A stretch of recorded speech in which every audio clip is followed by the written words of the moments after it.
Hello, we are Group 7 and this is video assignment 3. First, we'll be going into the reading titled Internet Searches for Opioids Predict Future Emergency Department Heroin Admissions. So, a fact of the matter is that the opioid crisis is potentially related to the heroin crisis. So, the goal here was to determine whether data on opioid related internet searches might predict future heroin related admissions to emergency departments. So, it was determining if the search data could be used to predict heroin related admissions. Since opioid usage could potentially link to future heroin use, this methodology was implemented. Statistical data was gathered from 9 different areas in the United States. The data for prescription and non-prescription opioids was taken from Google API, including substance abuse and mental health services. After analyzing the search data that created a linear model, it displayed the connection between opioid surge and heroin the next year. The results: the best fitting model explained 72% of the variance in heroin-related emergency department visits. In fact, the study found that different regions were using different types of opioids. While some cities found an increase of opioid usage, which in turn led to an increase in heroin-related emergency department visits, other cities found a decrease in opioid usage, which actually correlated with a decrease of heroin-related visits to the hospital. Also, the study concluded that data is good because it's public and free, and people can use this data to understand the consequences of misusing opioids.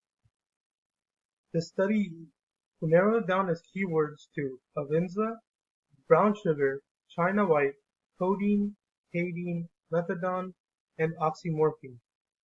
So from these two graphs, you can see in Minneapolis, an increase of cadine actually correlated with the increase of heroin use in emergency department rate visits.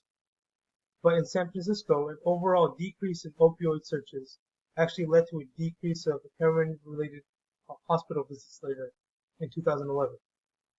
So although these two graphs only represents two cities, it's pretty clear that opioid searches have have some correlation to actual heroin-related visits to the hospital.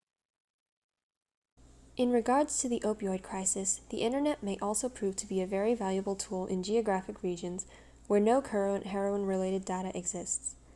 A primary barrier to addressing the opioid epidemic is the inability to access recent data on opioid-related outcomes. The problem is that the data is not real-time, and a good potential solution to this is using Google search data. It can be considered valid as real-time data as well. Geolocation can help identify the specific city with the problem that can then be addressed, and analyzing search trends and social media posts can also help doctors better prepare for the problem as well. Basically, internet search-based modeling should be explored or implemented as a potential source of insight for the prediction of heroin-related admissions. The second reading discusses the role of predictive analytics in clinical care. Predictive analytics uses many techniques from data mining, statistics, modeling, machine learning, and artificial intelligence to analyze current data to make predictions about unknown future events. Specifically, this article focuses on the use of electronic algorithms to help clinicians make important clinical decisions in the clinic or at the bedside. For example, clinicians can decide which patients will benefit most from ICU level care and which patients will have more post-operative complications. Another example is the machine learning algorithms of image detection, where using predictive analytics have been successful. However, with this technology and its wider application, there is a potential misuse, bias, and less equity if it is not used properly. Doctors must be aware of three major factors. The first factor is acknowledging that different stakeholders have different values. In developing an algorithm, when more individuals know about how a model was developed, the more confident they can be that it accounts for these diverse considerations. The second factor is whether an appropriate sample of patients was included in a model's development. If a model was designed without sufficient samples of specific populations, or if those populations have worse outcomes due to social factors, the results of the algorithm may reinforce existing health disparities or worsen health equity. And the third factor is conflicts of interest in the development of predictive analytics for patient care. Conflicts may not necessarily be transparent in a predictive analytic model. Usually, physicians want to know what variables were used in creating the model in case some stakeholders had a profit incentive that may interfere with the objective model development.